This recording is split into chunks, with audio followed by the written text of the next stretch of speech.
All right, let's hear what we came up with for the discussion. The first question, you can just shout out responses, then the mic will come for these other more elaborate questions. Hardships that Livingstone faced in his upbringing. Yes. Poverty. In what way? How do we see his impoverished setting? Yes. Yeah, so we looked at the house that they lived in. Right. The 3x4 meters. We tried to imagine what was sat here. A family size of about, is it 5-6 people? Mm-hmm. And just wondered how that, was. Actually, 7 if you include the parents. Yeah. Yeah. Exactly. And also that, they shared communal utilities in terms of water. Mm-hmm. Yeah, and things like that. Yeah. Yep. So they fetched water from outside. I mean, proper compound. Yeah. The toilets and bathroom were outside. Good. What else? Child labor. Child labor. Yeah. Explain. So at 10, he was working in a cotton mill. Mm-hmm. Again, to imagine somebody who is 10. What are 10-year-olds doing these days? Yeah. Playing Computer video games. and saying, I'm bored, while holding a PlayStation here, Xbox here. I'm bored. And you just tell them to bring a plate. Oh, I'm tired. I have to bring always me bringing plate. The guy was working 6 to 8. Crazy. From age 10. Yes, other challenges. This is just open. I'll get to the groups on 2, 3, and 4. Just whatever comes to mind. That stands out for you as a challenge in his formative years. Yes.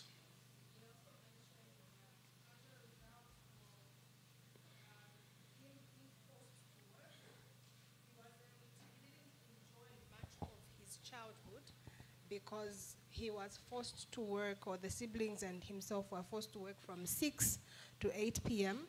But even after that, he wasn't going home to rest. Right. He still had to do school from about 8 p.m. to 10 p.m.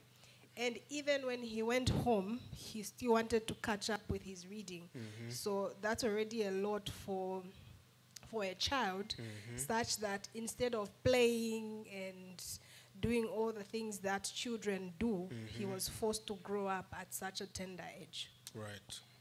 Good. Yes. Oh, yes. Since the mic is nearby, right. we wouldn't want to waste a good mic. Yeah, I think in addition, there was, I think, a lack of ready examples or good role models, which I think is also the case in rural areas and in compounds. So yep. when you live in a compound, you don't easily have a neighbor who's an engineer, who's a medical doctor, who's an accountant or something like that. You most likely live with people who didn't finish their high school education, or they ended, they didn't do their tertiary education. So the examples in terms of who to aspire, after, or who to try and be when you grow up, I don't think if those are the settings in which he grew up, I don't think those were readily available. So to see somebody raised in those kind of circumstances and still think of going to med school, mm-hmm. and things like that, I think that's quite exceptional. Yeah, that's a good point. I didn't mention actually that his father was opposed to him becoming a doctor, because he thought science and religion were incompatible. And so he thought by his son becoming a doctor, he would be he would despise religion and despise Christianity. So that shows you the backwardness, and it speaks to your point. You know, and it happens in the compound where you say, oh, I want to be this. Oh, you, how can you be? You know, but it's a sensible thing you're saying. But people just don't have it as an option in their minds. Yes. He didn't have time to read. Wow, great. He didn't have time to read. Good, what else? So he was getting home just, you know, between 10 o'clock and midnight. He had to eat. He's obviously tired. So very tight time frame. Other challenges which would have probably made him think, let me throw in the towel. I'm not going anywhere here. What comes to mind?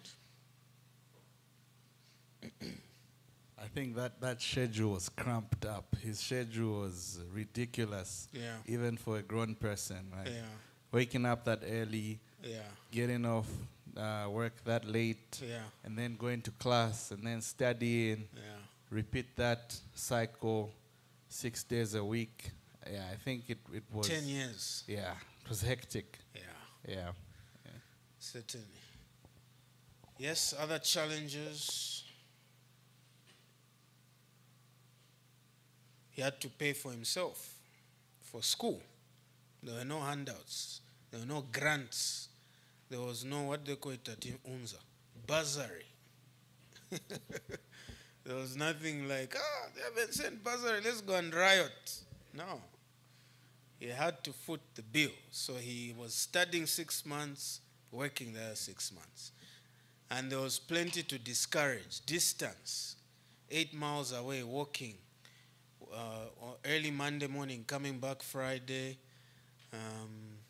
We could go on and on. Even the discouragement from his workplace. Choose. Either you are working or you're at school. This thing of double, we're not interested. Nearly failing his medical exams, right? Being rejected almost as a missionary. So the guy had stumbling blocks at every turn.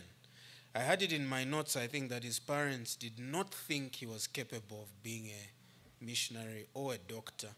I failed to find support for that idea, so I'm not sure how true that was. Good, let's hear from group 1. How much of his experiences are similar to group yellow? Who was yellow? I think there was yellow, red, white. What did we come up with? How much of his experiences are similar to life today in the compounds and rural areas of Zambia and Africa?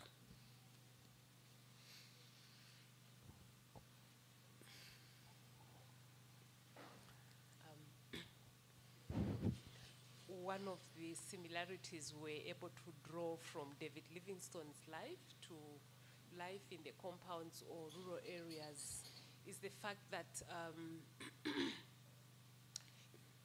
given the circumstances that prevailed at the time David Livingstone was growing up, it was a time that Britain was industrializing, and life at the time was hard for especially the poor families. They lived in crumpled houses, small houses, where they were exposed to diseases. They did not have the luxury of time to themselves, especially as children, and there was no privacy for members of the family because of the crumpled situation they found themselves in, the small space they lived in. But also they were, especially the children, because of the many industries that had come up at the time, the children from the poor families were made to work to supplement to their household income. And that is why David Livingstone found himself working at an early age. And this is what we find in our compounds now. Mm-hmm. The space the people live in is small. Mm-hmm. They are crumpled in those small spaces. Mm-hmm. But just have a curtain to demarcate the bedroom. Yes. Exactly. Or a bed sheet, actually. It's not even a curtain. No, it's not even, it's a bed sheet. But also, we find these children working in the compounds. They draw water for the neighbors if they can. But it's also worse in rural areas where farmers want to make a livelihood out of the little boys and girls who are supposed to be in school. But because they can't afford to go to school, there's no money to pay for them for school, they are subjected to work on the farms so that they can raise some money for themselves and also supplement the household income. Thank you. Yeah, you've seen these kids who break stones as well, along the roads. And so because they're helping raise money for the family, they don't go to school, some of them, for that reason. Good. Any other similarities noted from the other groups between our compounds and rural areas and David Livingstone's setting? Is that a hand? Is that a hand, Mainza? No? Okay. Yes. Mr. Kunayuma, then Mr. Chanda. Yeah, I think basically to see that David Livingstone didn't have really access to formal schooling in a proper way as we know it. And I think this is something that we take for granted. There are many who are not even able to start primary school in compounds and rural areas, just starting grade 1. So it already puts them at a huge disadvantage in life. Yeah. And yet he educated himself to the level of competence to enter medical school. You know, amazing. Yes. Yeah, so we also made an observation like, just like Livingstone, even today we do have kids that could be, sponsoring themselves from selling merchandise. At some point they, go to school. We hear of such testimonies at university level, people that have paid for their, fees. Yeah. Good. All right, question 2. Africans today wait for handouts and the support of government with loans and grants and free education. They say they are helpless without that help. What does the tenacity and drive of Livingstone in similar circumstances teach us about what they can do for themselves rather than, it was supposed to end there, what they can do for themselves. So in other words, if you are talking to someone in that setting, in the compound, you encounter them, and they say, no, me, I can't make it, I can't, it's impossible for us from the compound to become doctors, have money, without the help of the government, without the help of well-wishers. How would you challenge them? From the tenacity of Livingstone. What opportunities also do you think are present here that David Livingstone may have had, or even could be better, perhaps? Group, that was yellow. White. Okay, over here. Front. So we discussed that from David Livingstone's example, tenacity can take you far and opportunities can be created because of your tenacity. Where there's a quote which was said, where there's a will, there's a way. So looking at David Livingstone, he had every excuse actually not to excel. So things were very difficult, but he was driven and focused, and it made him go beyond the average. Doing the best that we can within our circumstances can take us beyond where we are. We also recognize that his upbringing and his tenacity when he was younger shaped his future. Even as he was on his missionary journeys, you could see an example was given that he went from east to west of southern Africa, really because he was driven, the tenacious spirit was still in him, moved with people. And he was also, that character of honesty as well also showed itself when he got to the West Coast. and he had to get his men or the men back. He promised that he'll come back with the men. That was part of being tenacious, first of all, because you're crazy to go back again, but he did anyway. So that, what he had when he was younger, also shaped his future. And then finally, we also saw that he thought differently as well. If you have to be tenacious, you have to think outside of the box and differently. If you think like others, you may not get very far. But if you think I can do this, I can move forward and go beyond my current circumstances, it will take you beyond that. Good. What did the other groups have to say over this matter? Any additions? Yes, over here. Yeah, so our first observation was hard work pays, no sweet without pen. I think we've seen Livingstone was hardworking. The other point was the fact that incremental improvements make huge success. I mean, the 2 hours that he put in every day, Right. Monday to Saturday to study, I think that made a huge difference. And also that we have a personal responsibility to improve our lives and not to devolve such responsibilities to government. And how that we've got a lot of opportunities at our disposal. I think Uncle Gabriel gave an example of the internet. Others would use it for, just socializing. Others, it's for, school. Imagine what he would have done if he had the internet. Yeah. I mean, the guy would be PhD by the time he's 20. Yeah. Good. Any additions? All right. Question 4. Any examples of other people who've made it without handouts in the face of disadvantageous start in life? Could we think of any? Perhaps it's someone in the house right now. Yes. Can I make a comment on the previous question? Sure. Yeah, as this, and another thing I think lesson that came out in our discussion was his tunnel vision. Like he really was very clear about gospel spreading, and also I guess his career, quote unquote, the exploration of Africa. So he was undoubtedly clear about that, and because he was so clear, no obstacle could stop him.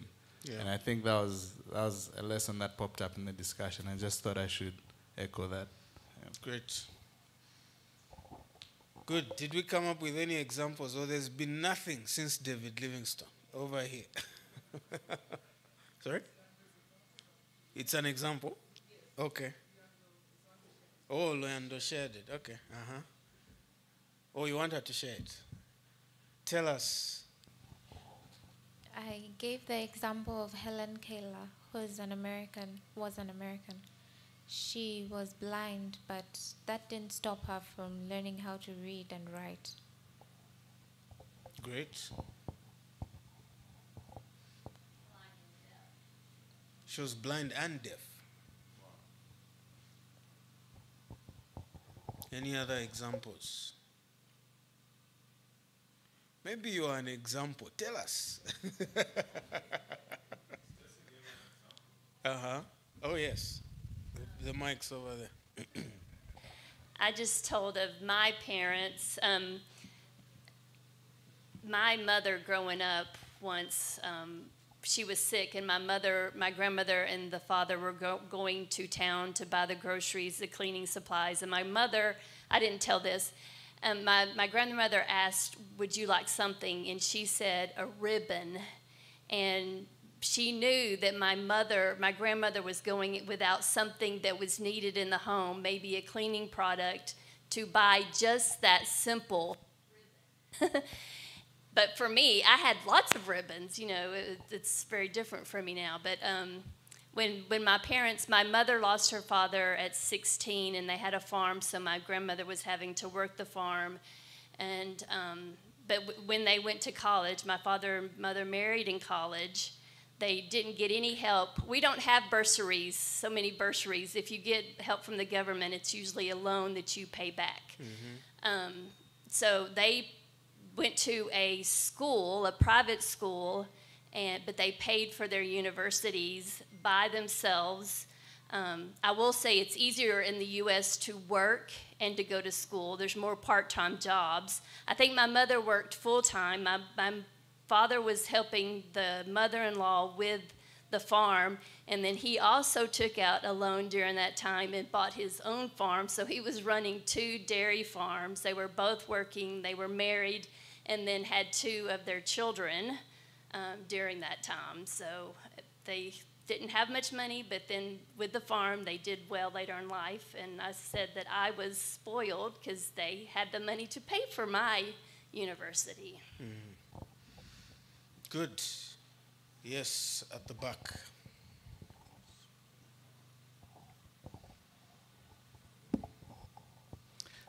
Good afternoon. Afternoon. The name that comes to mind is Joseph, who rose from slavery to power, unmatchable powers. Yes. The other one is Ruth, who rose from gleaning leftovers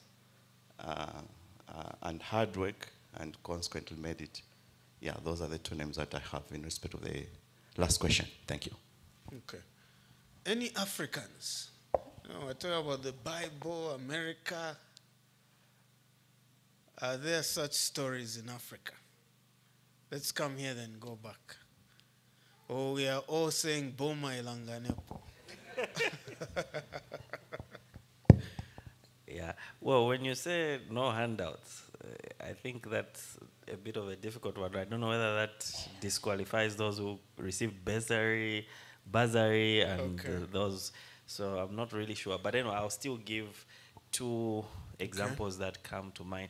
One is, the first one is my boss. Yeah. I mean, I remember undertaking a work trip with him, and then on that trip, having worked together almost over 8 years, for the very first time, he was telling me that he grew up north in a very rural part. In fact, Mporokoso, I think we know Mporokoso.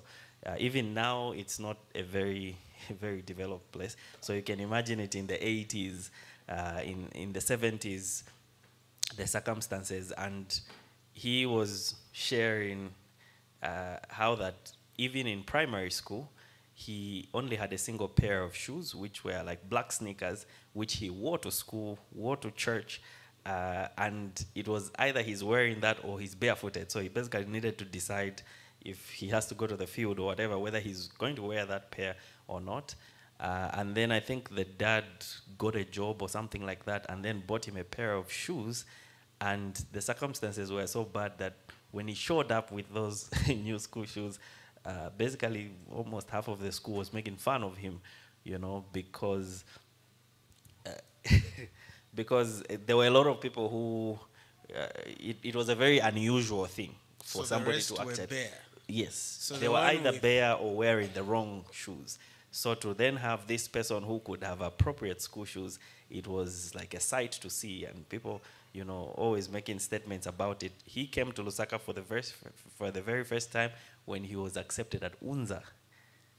Yeah, and that was his first time in an urban area, and so to think that somebody came from all of those situations, made it through UNZA, got his first degree, got a job at the Ministry of Agriculture, and today he's a very senior, second in command in an international organization. He travels the world. So I think for me, that's really an example of somebody who had the perfect excuse to not finish school, to not make it, but today is doing fairly well. And then the second or last one is, I think a lot of our politicians, I think even our head of state comes from very humble beginnings. The late Frederick Chiluba, I don't know about his childhood, but I do know that prior to his political career, he was a union leader, and in fact, before that, he was even selling sweet potatoes in the outskirts of Ndola. When you're entering Ndola, that area, Elder Stali actually usually tells that story of how he would buy from him Really? sweet potatoes. Yes. So, and yet this is a person who eventually rose to power and became head of state. So I think we do have a good number of examples of people who could have given up, Yeah. people who could have said, you know, there's little or no support from government, from well-wishers. I will just be like everybody else, and yet they were tenacious and they pulled through. Thank you. Yeah, now imagine combining that kind of ambition, motivation, drive with the gospel, with a heart that's changed by the gospel. And now someone is not just thinking, let me go make money, but let me go honor Christ and make him known. And it explains why he really was able to do what he did. He now used all that motivation and, as was said, just zeroed in, let me pour my life into helping these Africans by giving them the gospel. Very good. Yeah, I really wanted us to reflect on that, because that's what stood out to me from Livingstone.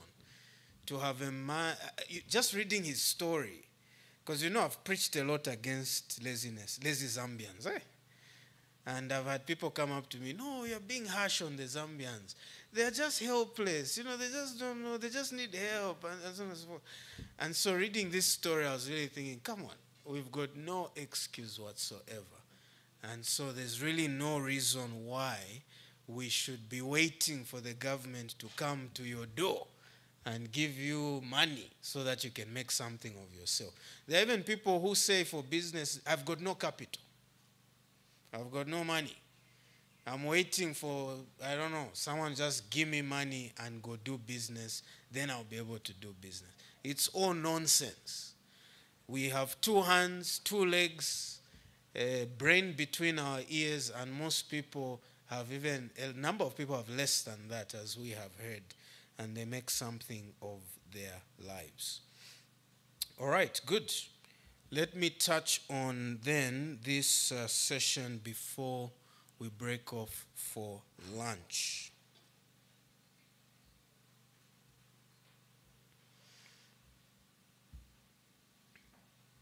We are looking at Livingstone's abortive second journey. That's what I've called it. Page 24.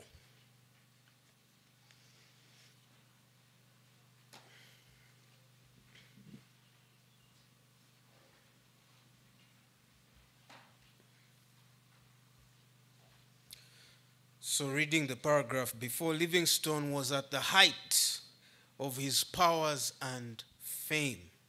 He was a household name. People were falling over each other to give him awards and money.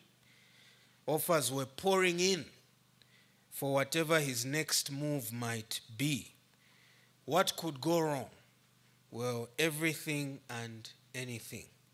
Unfortunately, it was downhill from here for Livingstone until his death. So he certainly never rose any higher than this. In fact, it was just a downward spiral until he died. Livingstone could not have left on his second trip, this one we're about to talk about, any more different than his first trip. He had left at first in obscurity. Nobody knew who David Livingstone was. Nobody cared. But on his second trip, he was a national name, household name, a national celebrity. In fact, there was a farewell banquet held for him with 350 guests, including ministers, celebrities, government officials. The who's who of society came to see him off. While virtually no one knew of him as he left the first time, everyone knew of him the second time. It was front page news. Who didn't know that Livingstone was heading out on his second expedition? While he had left the first time a poor man with nothing to his name, he was now leaving England quite wealthy. Wealthy enough, in fact, to buy a flat because his 3 children did not travel with him. His 3 oldest did not travel with him, so he bought a flat in London, not in Scotland, kuja kuma countryside. No, in London, bought a flat for them, and they moved into the flat, and he left them there with caretakers, caregivers. I think his oldest was about 12, and he then left with his family. So, and he left with thousands of pounds in his bank account. While he had left without a single piece of property the first time, this time he had in his possession an entire ship that was broken into 3 pieces that was going to be assembled for use on the Zambezi River. While he had left as an employee of the London Missionary Society with limited resources, the organization was limited in its funding, he now had been elected a consul of Her Majesty, the Queen. He was a government official now and was employed. He resigned from the London Missionary Society and was hired now by the British government. He was now working on taxpayers' money. And while he had only left with a newly wedded couple for companions, missionary companions, this time he was living with a formidable crew of able-bodied men and competent men, and the list is given there. There was a navigator, a geologist, a botanist, a general assistant, a storekeeper for all the stuff they were carrying, an engineer, and a skilled worker in building canoes. And you can see the skills that all these people brought to the table. In fact, it was such a formidable team that they called it the university's, I think it was called the university's mission. Now this is a mission for graduates now, for educated people, not just Changanya people who you've picked somewhere. So the sky was the limit. Endless resources, formidable team, an entire ship constructed for his use. Their mission was simple: establish the viability of the Zambezi as a waterway into the interior. You couldn't go by land, your animals and yourself would be killed by insects. Let's go by water. Let's see whether it's possible to get in through from the coast up the Zambezi into the interior. Livingstone was quite confident that it would be possible using the steam engine that he had been procured for his use. This time he traveled with his wife, who swore that she would never again leave his side. They carried their youngest, Oswell, and they left behind the 3 older children. They left March 10th, 1858. 6 weeks later, they were in Cape Town, arriving in April. Mary arrived pregnant. You know, in this time, there were a few sources of entertainment. So Mary arrived pregnant with a 5th child and would then go. You know, it actually didn't work out. They didn't spend as much time together because Mary died on this expedition. So because she was pregnant, he sent her to her father at Kuruman Mission, and he proceeded up towards the Mozambican mouth of the Zambezi to enter inland from there. She went to deliver the baby at her parents'. The team led by Livingstone did not get along. We talked about this the first time. Livingstone could just not get along with fellow Europeans. The problem was, some say Livingstone had too much of high expectations. You know, he grew up in such difficult circumstances. Even the average guy was better. And so people just didn't have that sort of backbone like he had. And for him, fever and malaria and lion biting, you know, he just got up the next day and continued what he was doing. But for most people, that just knocked them down, and they were afraid and depressed and seasick and all these things. And that really just did not affect him at all. And so the people on the expedition really struggled. Africa was tough, it was hot. But on top of that, there were a lot of issues amongst them. Now, the worst of all, which actually made this entire trip a failure, why I've called it the abortive second journey, was that when Livingstone had not accounted for the Kaborabasa. What was the Kaborabasa? It's now a dam. But what it was then was rapids. So it was this part of the river that descended with a lot of rocks and, going around hills and so on and so forth. So a boat could not pass through there because it was steep, all sorts of small rapids going over rocks, and if a ship just went there and hit rocks, that would be the end of the ship. On the way out, Livingstone had been directed around the Kaborabasa. He had not been told that there are rapids there. And he was given sort of a shortcut without being told that actually there are rapids. So he did not see the rapids. And so only now, after he's raised all this money, he's got this powerful team with him. Everyone in England is waiting for updates. How's the mission going? And the Kaborabasa is there. So it turns out that the Zambezi could not be used just because of the Kaborabasa rapids to enter into the interior. Livingstone obviously was, he was just destroyed by this reality. The weight of expectation that was on his shoulders, the money that had been pumped in. How was he going to explain? And how were they going to even understand this mess of a situation? How could he have missed this? By the way, Kaborabasa means the trap. So he wrote the following: things look dark for our enterprise or our mission. The Kaborabasa is what I never expected. No hint of its nature ever reached my ears. The only person who ever saw the river above where we did was Jose St. Anna, and he describes it as fearful when in flood. This I can very well believe from what I saw. What we shall do, if this is to be the end of the navigation, I cannot now say. But here I am, and I'm trusting him who never made ashamed those who did so. So he knew that this was a huge embarrassment. No wonder he's using words like ashamed. I look back at all that has happened to me. The honors heaped on me were not of my seeking. They came unbidden. I didn't ask for them. I could not even answer the letters I got from the great and noble, and I never expected the fame that would follow me. It was thy hand that gave it, O thou blessed and holy one, and it was given for thy dear son's sake.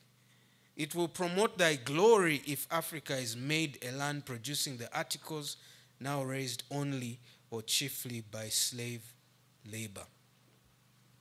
All attempts to find another route failed. Livingstone even came up with a crazy idea.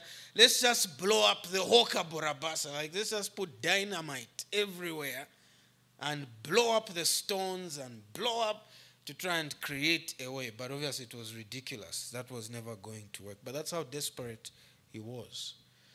So what next? Livingstone changed the mission. Instead of simply just going back, hanging his head, his tail between his legs, he said, let's explore some of the other water bodies, the rivers, the lakes. Maybe we can find another one, not quite like the Zambezi, but one that will lead us inside.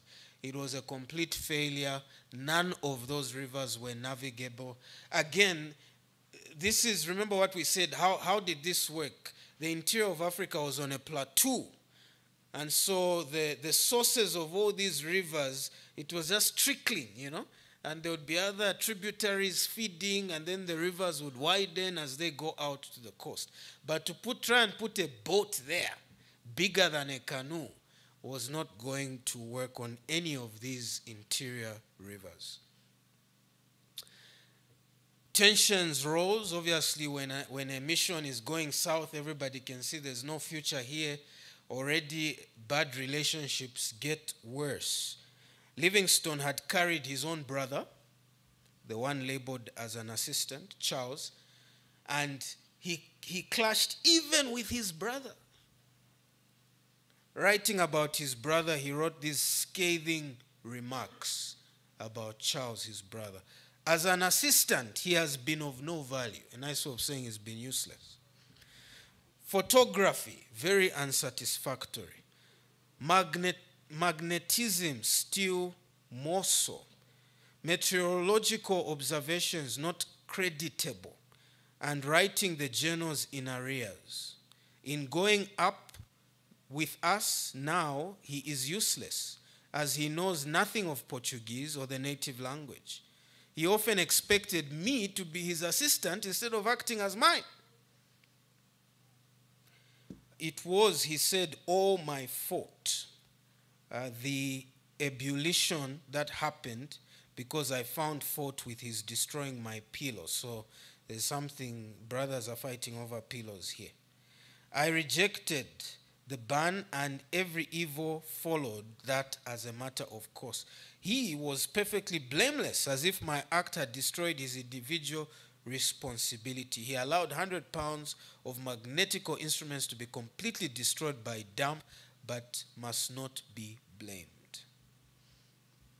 Mary, as if things are not bad enough, Mary soon dies. Mary had given birth to a daughter, Anna Mary, though he only learnt of it a year later.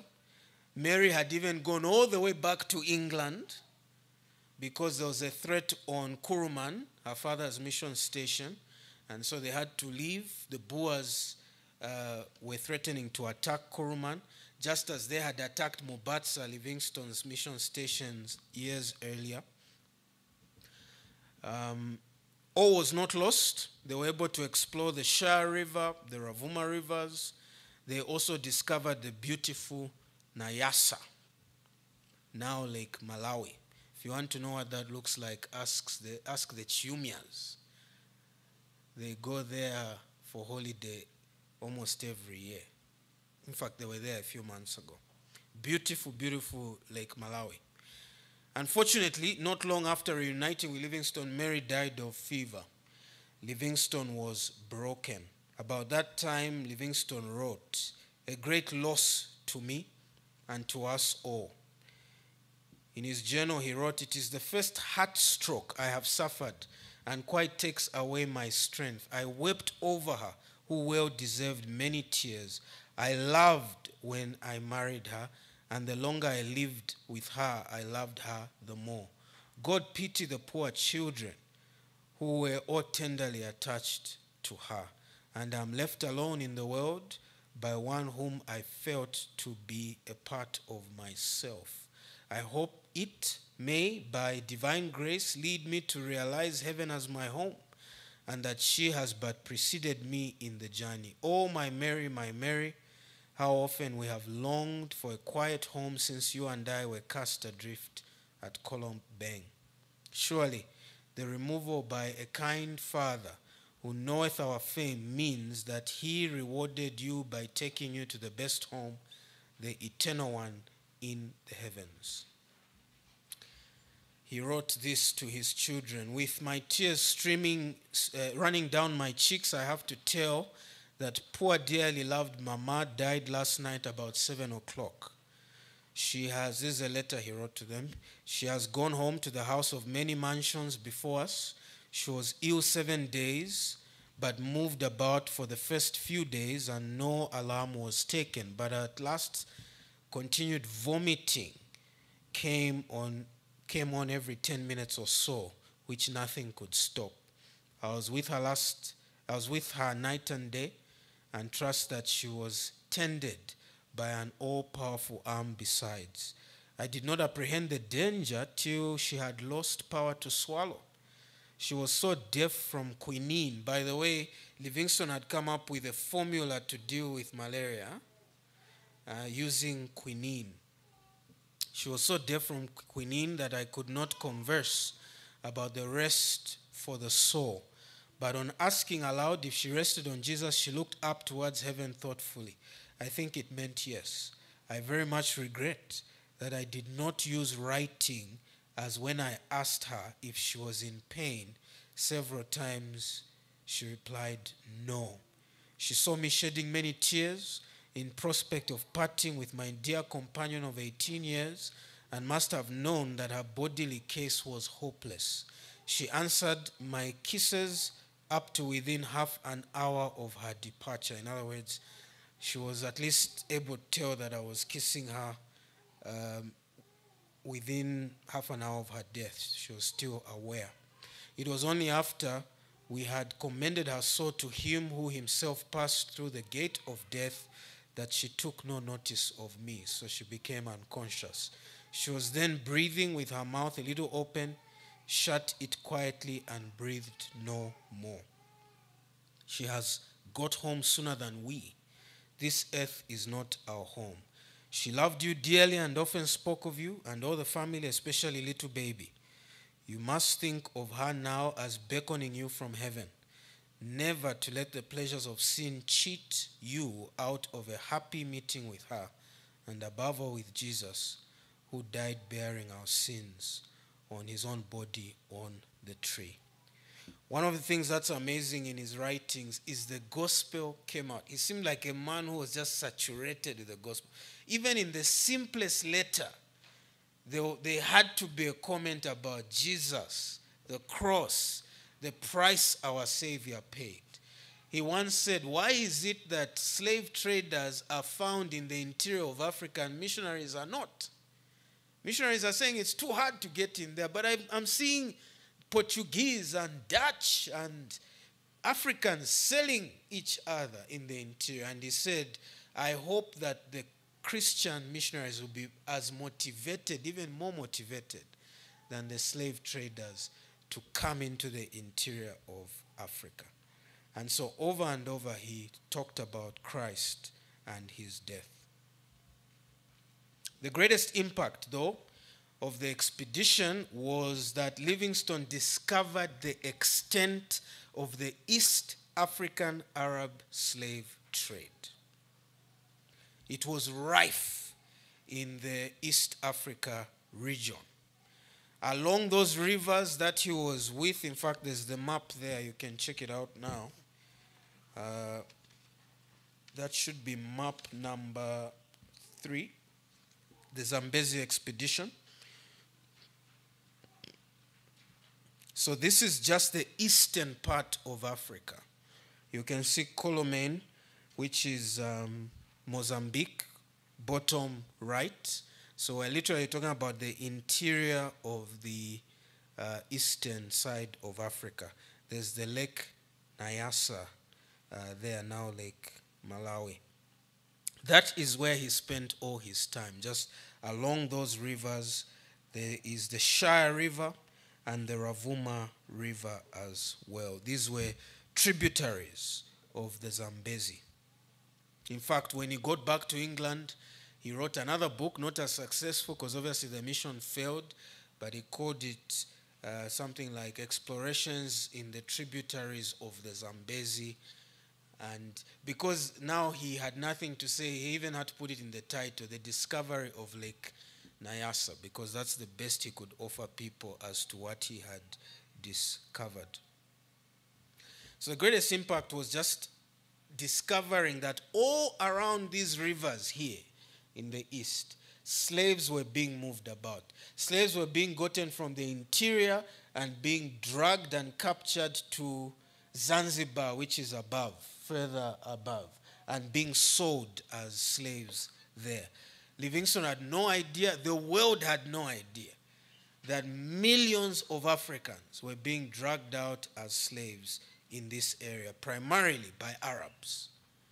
And he said that terrible Muslim religion is what he called it, because it's the Muslims who were there doing all these things, moving slaves up and about. One time, as they were moving through, I can't remember if it was the Shire or the Ravuma, the sources, some say it was Shire, some say Ravuma, the little boat that they had on the river was failing to move. So he sent a few engineers, hey, get in the water and check what's going on there. And it was filled with dead bodies, African bodies in the river. And he said it was a ghastly, horrific sight. What would happen is those who were too weak, because they would move people along the river, taking them for sale in Zanzibar. Those who were weak, old, sick, young, lacking strength, they just either just killed them, slashed them, or just left them to die along the road, or just threw them in the river. And he says there were so many dead bodies that the crocodiles were not even they had eaten their fill of the bodies. And they couldn't even be bothered to eat anymore because they had eaten their fill of these dead bodies. Livingstone talked about how he would be kept up at night, sweating because of the images of dead African skeletons, decapitated, missing limbs along the river, in the river, and it was just a horrific sight of how they just disposed of these Africans in any way they felt like doing. One day along the Shire River, they managed to free some slaves.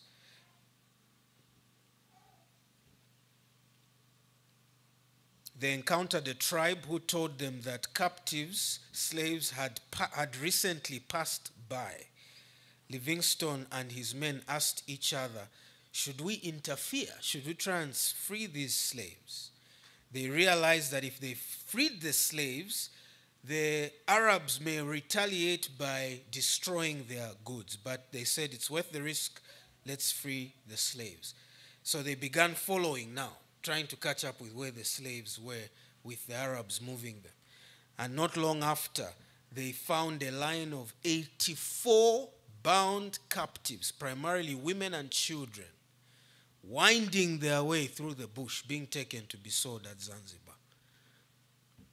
There were black slave drivers. You know, some people say, no, it's the whites who enslaved. No. Africans would defeat other tribes, because the biggest export of Africa was slaves, was African slaves. That's the number one resource that the world out there was looking for. And so what they would do is this tribe would defeat this tribe, capture them, and wait for the Arabs to come and sell them as slaves in exchange of goods, guns, food, you name it. And so when these slavers who were moving these women and children saw the whites, because they knew that the whites are not up for this kind of thing, they all disappeared and ran off, fearing to be identified. And Livingstone said that it was difficult to even just release them. To free the captured men was a more difficult process because each had his neck in a fork of 6 or 7 feet long of iron. So they released the slaves. They were told that the slaves who had been captured, they were told the previous day the murderous slave drivers had shot 2 of the women among them who attempted to run away, as a warning to them that anyone else who tried to run would be killed. They also killed her baby. There was a man who was murdered with an axe after he broke down from fatigue. So he's moving in this thing, he's tired, he gets down and they just slash him, get him off the line, and they continue moving with the people. It was absolutely horrific. Having consumed enough of taxpayers' money without any tangible results, the university's mission, this star-studded team, was recalled. Guys, you failed. Come back. Livingstone had purchased a little boat, and he said, I'm not going to sell this boat here in East Africa because I know that whoever buys it will use it for the slave trade. And so he sailed that little boat, not on a small river in Africa. He sailed it all the way to India, sold it there in India, and then proceeded on a ship to India.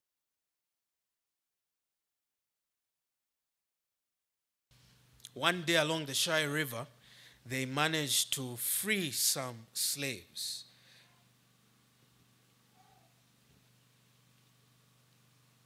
they encountered a tribe who told them that captives, slaves, had recently passed by. Livingstone and his men asked each other, should we interfere? Should we try and free these slaves? They realized that if they freed the slaves, the Arabs may retaliate by destroying their goods. But they said it's worth the risk, let's free the slaves. So they began following now, trying to catch up with where the slaves were, with the Arabs moving them. And not long after, they found a line of 84 bound captives, primarily women and children, winding their way through the bush, being taken to be sold at Zanzibar.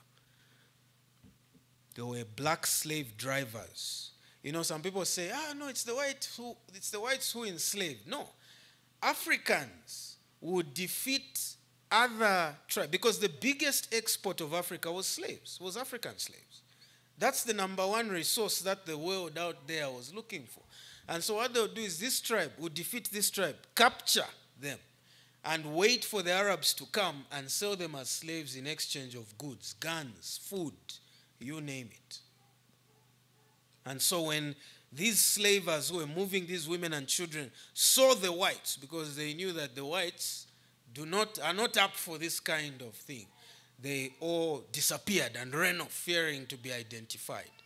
And Livingstone said that it was difficult to even just release them. To free the captured men was a more difficult process, because each had his neck in a fork of 6 or 7 feet long of iron. So they released the slaves. They were told that the slaves who had been captured, they were told the previous day the murderous slave drivers had shot 2 of the women among them who attempted to run away, as a warning to them that anyone else who tried to run would be killed. They also killed her baby. There was a man who was murdered with an axe after he broke down from fatigue. So he's moving in this thing, he's tired, he gets down and they just slash him, get him off the line, and they continue moving with the people. It was absolutely horrific. Having consumed enough of taxpayers' money without any tangible results, the university's mission, this star-studded team, was recalled. Guys, you failed. Come back. Livingstone had purchased a little boat, and he said, I'm not going to sell this boat here in East Africa because I know that whoever buys it will use it for the slave trade.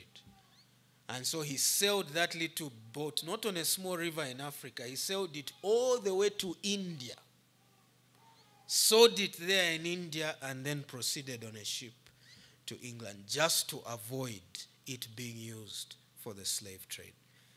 Of course, he arrived a loser now, rather than a hero. The expedition had failed. Thousands, in fact, hundreds of thousands of pounds, over 100,000 pounds had been lost on this expedition, and there was no result. The media panned him and slashed him to pieces and said, this guy has failed. You know, they love you when you're a hero, isn't it? When you fail now, they want to sell more papers by throwing you under the bus. Livingstone wrote another book, tributaries around the Zambezi, discovery of Lake Nyasa. But even it did not do as well as the previous. And he just sat shut up in his London apartment with his children, thinking, what next must I do? But he was convinced, I must go back to Africa and do whatever I can to deal with the horrors of the slave trade that I had witnessed. And that became his mission. We'll have our last session after lunch to hear how that final journey went. Right, is the food ready? All right. Let me pray, and then we'll go and have our meal. Father in heaven, we thank you for the time that we have together in the study of one of the heroes of the faith, one who was so consequential for us as Africans, without whom we would probably not be here right now in this way, at this time, in this place. Thank you that this man was driven to take the gospel to dangerous areas not traded before. And that that ambition that he had as a young man was infused with the gospel. And now he committed his life to serve you in these very parts. Be with us now as we break off for lunch and as we return for the final part of our study. In Jesus' name, amen. Alrighty. Let us enjoy our lunch and we'll be called back at an appropriate time.